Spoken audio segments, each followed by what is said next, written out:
stuck here. The cops won't bother me. First crash. Motard Squid here. Today we are going to be removing the front sprocket, the rear sprocket, and the chain. The first thing that I'm going to do is remove some of the bolts in that cover, and I haven't done this in a while, so I'm a little rusty on it, but we're going to start with this cover. We have to reach the sprockets. There's a bunch of bolts, and you can use a 8mm socket and an extension like this to reach in. So it's usually like 8-10 millimeters. That's why I like the Japanese bikes. They're so much easier to work on. Is the bolt for the shifter, and I'm just going to hit it with a 10mm. Should come out, and that's that. To be loose enough, you can just remove it, and it's out. You know, sometimes it gets pretty stuck because, you know, this is something that we don't remove very often. So you just have to kind of, the way I did it is I used both hands and I just pulled it out. I put pressure on the left and then to the right, left, right, and eventually it comes out.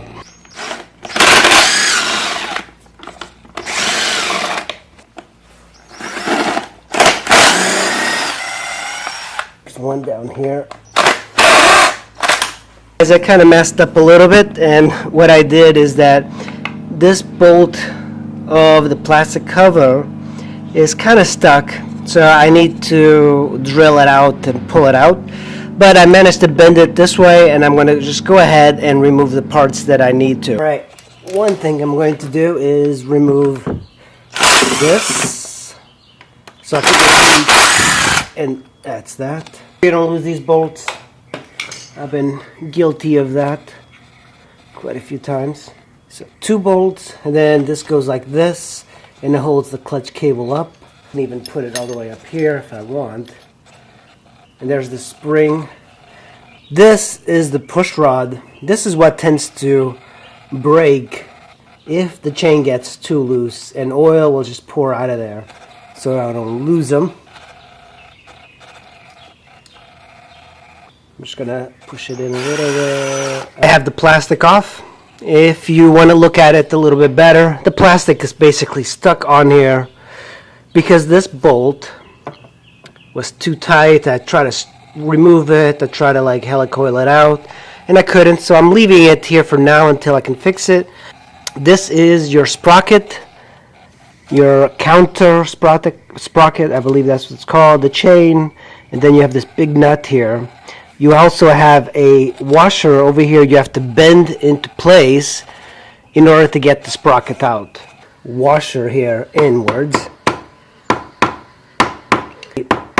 Rubber mallet. And then just rotate it.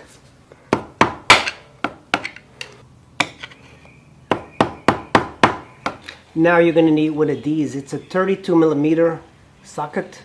And that is going to go right in here. Something here between the spokes and the frame, like a pipe. I have this kind of wedged in there, so now the wheel shouldn't be moving. I am going to try and unbolt this. Before I used air pressure. I'm not sure. I'm going to see if I can just do it by hand. If it doesn't work, I'll use the pressure tools.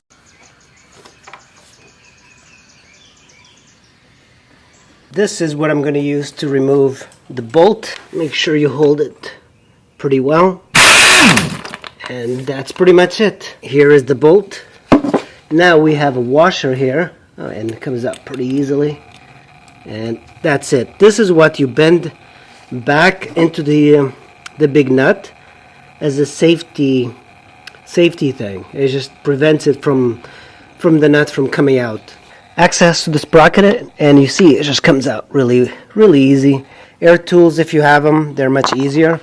And now I have this pipe in between here. I can rotate it out, and here we go. Don't be like me, buy a chain and sprockets. It is kind of true what they say. You will wear out your sprockets much faster in chain if you don't change everything at the same time. So I'm at 50,000 miles. I'm going to do a full sprocket kit and everything. It's the stock gearing, so that should be easy. Remove this cotter pin. Make sure you don't lose any of the stuff. It's kind of messy. Then you have a washer in here, but I'm going to use this soft mallet. This is how you adjust your chain anyway, but I am going to, instead of tightening it as I am now, I am going to, oh, no, that's tightened. Okay, just back this bolt as much as I can, and you see this little plate is coming out, and if you want you can remove it, but this will let you slide the chain and loosen it up. Let's loosen this one. As you guys can see here, the chain is really loose, and I can actually just even remove it from the sprocket this way. But since I have to remove the wheel out, that's what we're going to do. I'm going to hit this with a soft mallet. And take a soft mallet. And here's the washer and the plate. Put that aside. The rod coming out.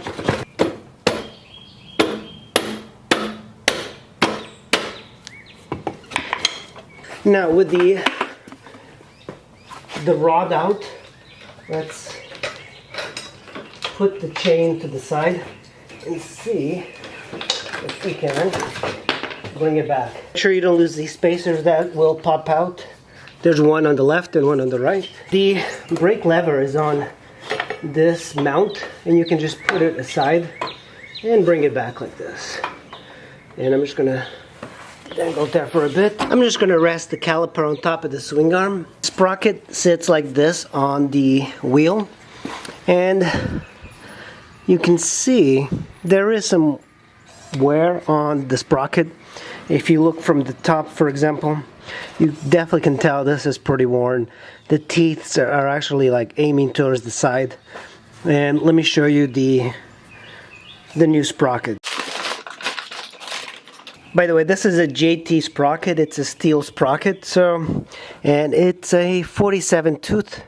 If you look at the teeth of the sprocket, you can tell they're symmetrical, for example. And there's a lot of space. They're pretty much in the center, and the holes are very round. When you look at the worn sprocket, and it is a little bit hard to see, but if you put your finger, there's some sprockets, actually the tops have come off. There's some that are missing, like in the tips. And they are not symmetrical. That's the thing that you want to look for, is asking yourself if the sprockets are symmetrical. And these are not. They have more wear on the side with the power the chain kind of rolls to. So this is definitely pretty worn. And it would only be a matter of time before the tips of the sprockets would be coming out. I'm going to use a 9/16. I kind of would rather have millimeters, but I don't, so.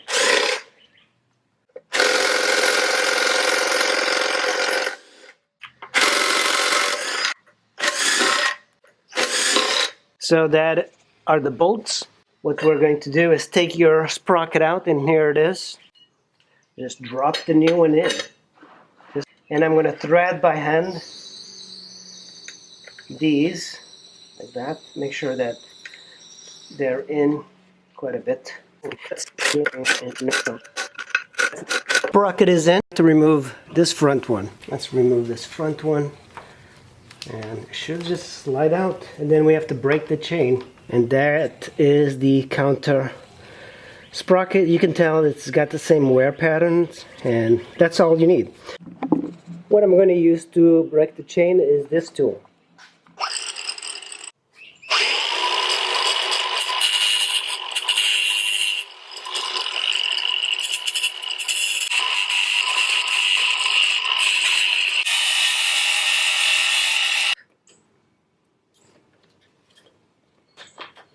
There we go. There. It's broken.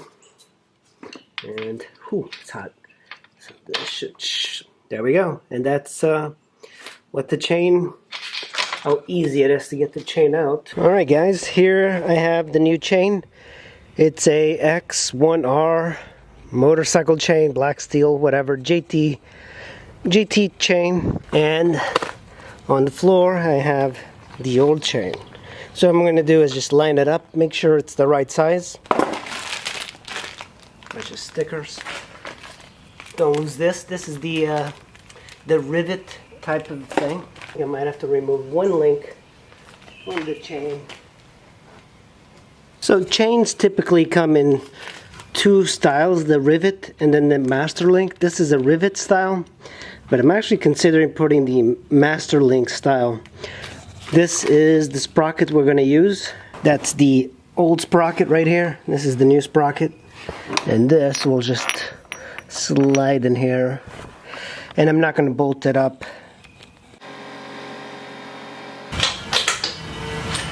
What I'm going to do now is run. The wheel is in. Now we need to put the chain in. The wheel on. I have the sprocket in the front but not tightened.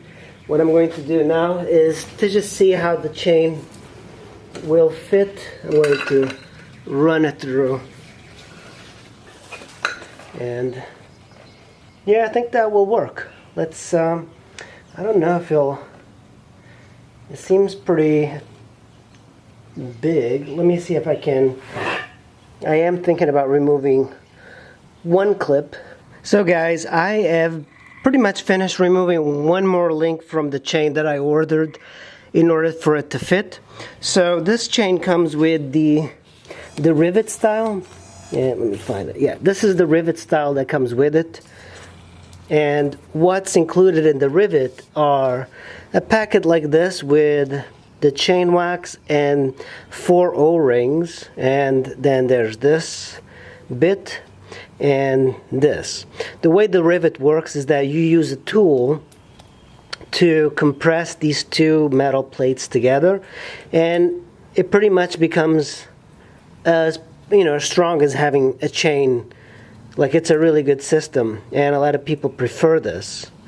This, I have a master link here. So this is the master clip, and you can see it's all oiled up and it's got wax, and it looks pretty much the same. So I was thinking about it, it's like, why put this master link when I've had the chain pop before? So I had a leader bike, an R1, and I was doing a wheelie, and I put a master clip, but the v-strom is not that powerful. It shouldn't have any problem with this master link at all. So I think I am going to try this out just for the sake of curiosity.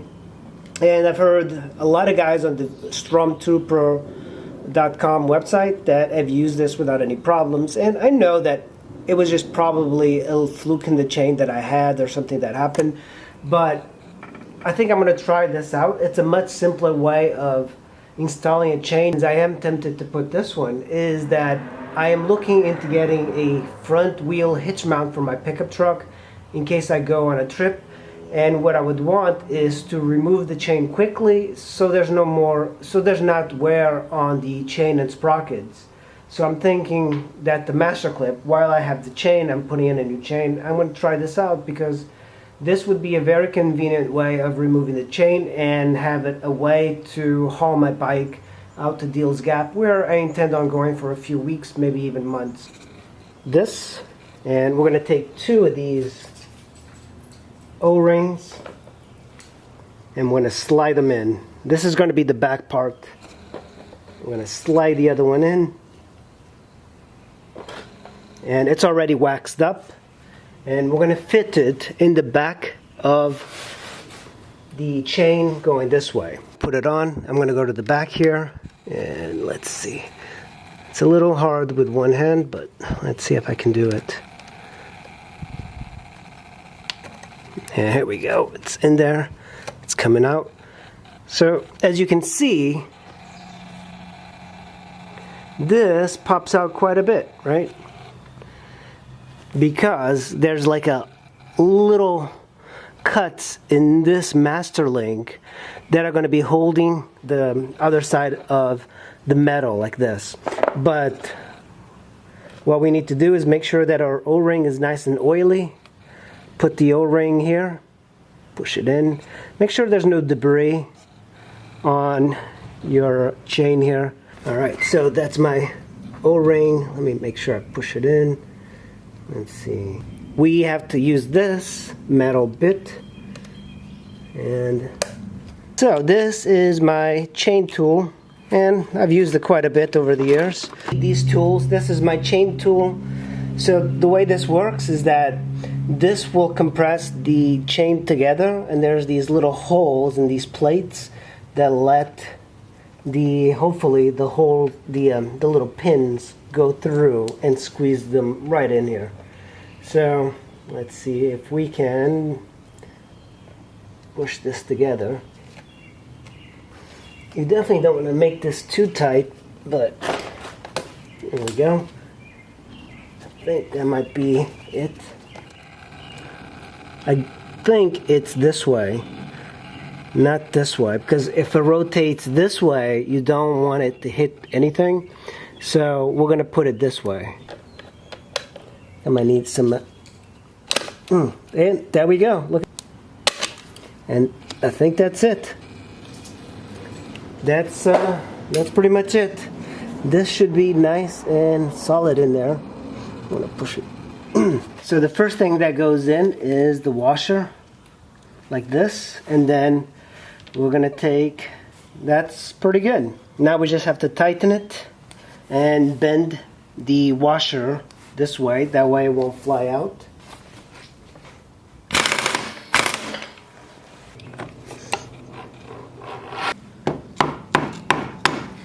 And there's that master link.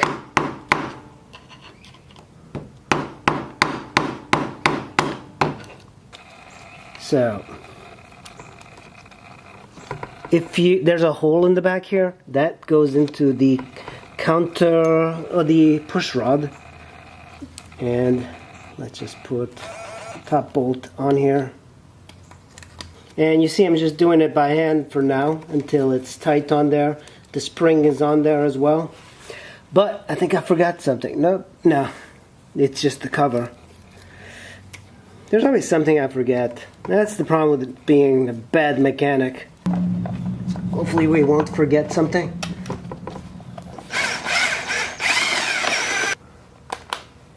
You definitely don't have to put these covers on, you know, very tight. Forget, this is your safety for the kickstand, so you can start the bike. Make sure that this is looped like this. There's like this little bit of wire, and you clip it on. That way it's not going to grind anywhere. Alright guys, so I've gotten the clutch, I believe, the way I want it. Make sure, I did it in the beginning wrong. Make sure that when you put the little arm, that little arm, that it's kind of like going up like this and then down, and then you put the bolt from the bottom up. Before I was doing it left and stuff, and it would not work. Last thing to do is really just adjust the chain. You use these, push them in, make sure that the chain is nice and tight, roll it, and then use... And I've already measured the chain and everything. In a way, I kind of think I should have removed another link, but I think it's pretty good. And now I just tighten this using a very large wrench like this with a lot of leverage. Pin through here. And we're good. Alright guys, hope you enjoyed my chain and sprocket put on, including the levers. I'm going to go for a spin and I'm going to see how everything feels, and let's go. Alright guys, I am going to try out the new chain and the levers.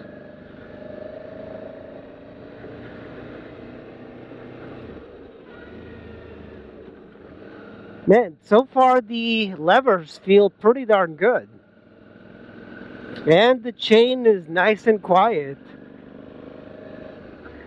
Man, the last chain and sprockets I had, They were so noisy, and you can't hear the drive at all now. It's incredible. It's like a night and day difference. The drivetrain is quiet, but there's something making noise that I can't figure out what it is.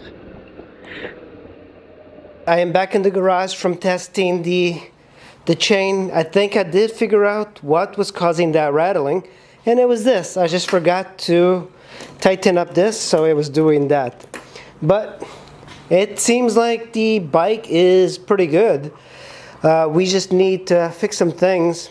The next project I'm going to do is take care of this rash, because I bought the bike like this, but I've also dropped it on this side, and my friend dropped it on this side too. So I need to remove the turn signal and try to fix that. Alright guys, thanks for watching. That was how to add a chain and sprockets on the DL650. This sort of thing really applies for all sorts of motorcycles with chains. It's the same process for everything. You just have to make sure that you read the owner's manual and things like that, but it's pretty much the same. And it's a very straightforward process. It's just kind of messy, and I don't really like to get this messy on, but you really just have to do this maybe 20,000 miles or something like that. So it doesn't require that much. But once you do it, you're kind of like, oh man, I'd rather have a bike that's got a shaft drive, because then you just have to change the oil on the shaft drive.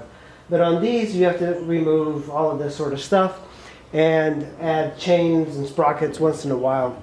It's a good method of getting power to the ground, but if you want a maintenance-free bike or a low-maintenance bike, a shaft drive is one of the better ways to go about it.